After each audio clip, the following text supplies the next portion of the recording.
Bismillahirrahmanirrahim. Assalamualaikum warahmatullahi wabarakatuh. Radina billahi rabba wa bil islami dina wa bi Muhammadin nabiyya wa rasula. Rabbi zidni ilma warzuqni fahma. Rabbi syrah li sadri wa yassir li amri wahlul 'uqdatam min lisani yafqahu qawli. Teman-teman Arafah, bagaimana kabarnya? Semoga selalu diberikan kesehatan ya oleh Allah Subhanahu wa taala, diberikan kemudahan dan kelancaran dalam belajar. Ya, hari ini kita akan mereview materi pendidikan agama Islam. Ya, materi minggu kemarin yang sudah kita pelajari yaitu bab 9 tentang zikir dan doa. Di bab 9 minggu kemarin kita sudah belajar tentang pengertian zikir, macam-macam zikir, tata cara zikir, pengertian doa, dan tata cara doa. Oke, kita langsung masuk ke review yang pertama ya, pengertian zikir. Zikir artinya mengingat Allah Subhanahu wa ta'ala, dijelaskan di dalam Al-Quran surat Al-Ahzab ayat 41 dan 42. Nah, zikir termasuk perbuatan mulia. Dengan berzikir, hati kita menjadi tenang. Zikir itu mengingat Allah dilakukan dengan hati, dengan perkataan dan perbuatan. Selanjutnya, macam-macam zikir. Ada berapa macam-macam zikir? Nah, zikir itu terbagi menjadi 3 macam. Yang pertama, zikir jali. Zikir jali itu mengingat Allah dalam bentuk ucapan, pujian, rasa syukur, dan doa. Nah, zikir jali ini zikir yang bisa kita lakukan setelah sholat. Ya, mengingat Allah dalam bentuk ucapan, pujian, rasa syukur, dan doa. Yang kedua, zikir khafi. Nah, zikir khafi termasuk zikir tingkatan kedua, mengingat Allah dalam bentuk bertafakkur atau berfikir mengenai ciptaan Allah. Contohnya, manusia diberikan kemampuan bernafas oleh Allah. Kita berfikir bagaimana caranya kita bernafas. Nah, oleh karena itu, dengan memikirkan ciptaan Allah, berarti kita harus mensyukuri apa yang telah diberikan oleh Allah Subhanahu wa ta'ala. Yang ketiga, zikir hakiki. Nah, zikir hakiki ini merupakan tingkatan zikir yang paling tinggi. Kenapa? Karena dilakukan dengan seluruh jiwa dan raga. Contohnya, menjaga perilaku dari hal-hal yang dilarang oleh Allah Subhanahu wa ta'ala. Jadi macam-macam zikir berdasarkan tingkatannya. Yang pertama zikir jali, yang kedua zikir khafi, yang ketiga zikir hakiki. Zikir jali mengingat Allah dalam bentuk ucapan, pujian, rasa syukur, dan doa. Zikir khafi mengingat Allah dalam bentuk bertafakkur, berfikir mengenai ciptaan Allah.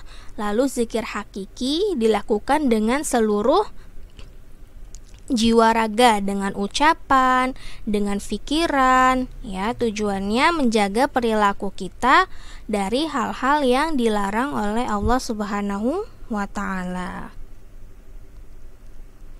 Nah, selanjutnya tata cara berzikir.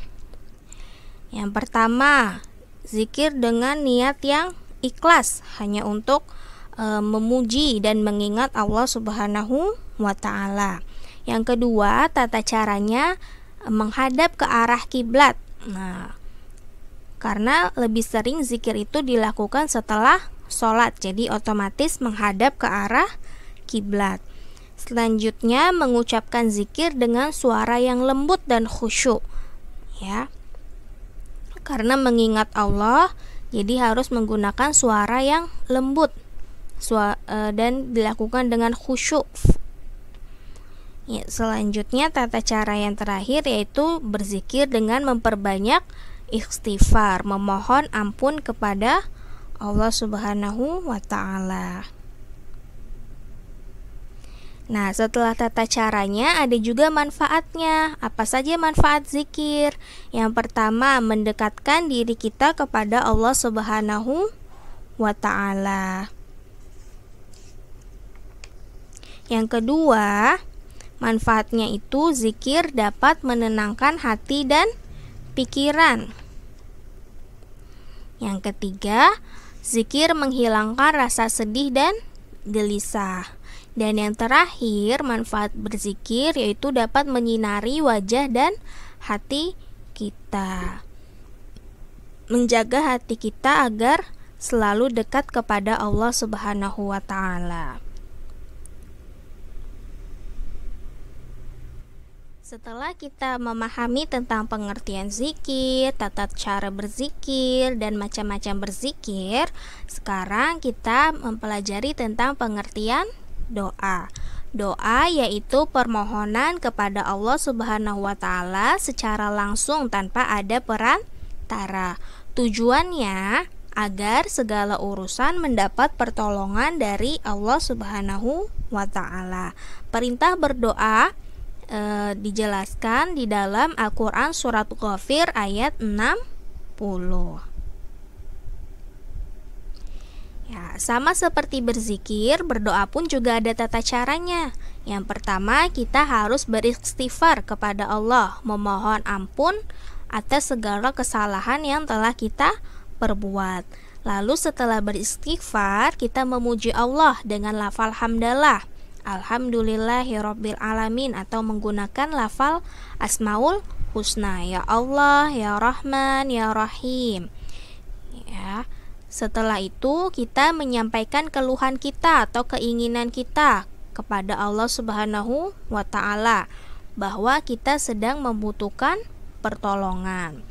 Lalu menyampaikannya dengan perasaan rendah diri, perasaan sadar bahwa diri kita hanya hamba yang lemah di hadapan Allah, dan tentunya dengan menggunakan suara yang lembut.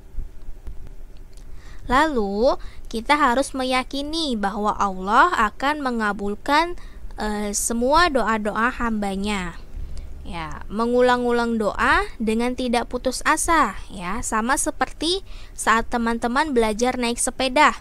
Nah, tentu harus belajar berkali-kali kan supaya naik sepedanya lancar. Sama seperti doa, kita harus mengulang-ulang doa dan meyakini bahwa doa yang kita sampaikan kepada Allah akan dikabulkan. Lalu berdoa dengan badan dan pakaian yang bersih. Selanjutnya berdoa dengan menghadap ke arah kiblat, disunahkan menghadap ke arah kiblat. Nah, berdoa dan berzikir bisa teman-teman lakukan di mana saja dan kapan saja. Ya.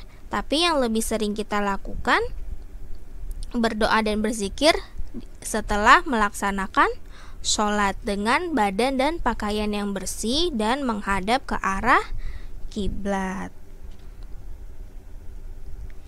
Ya, sekian pembahasan review materi bab 9. Semoga teman-teman dapat memahami dengan mudah ya. Kurang lebihnya mohon maaf. Syukron ala ihtimamikum. Terima kasih atas perhatiannya.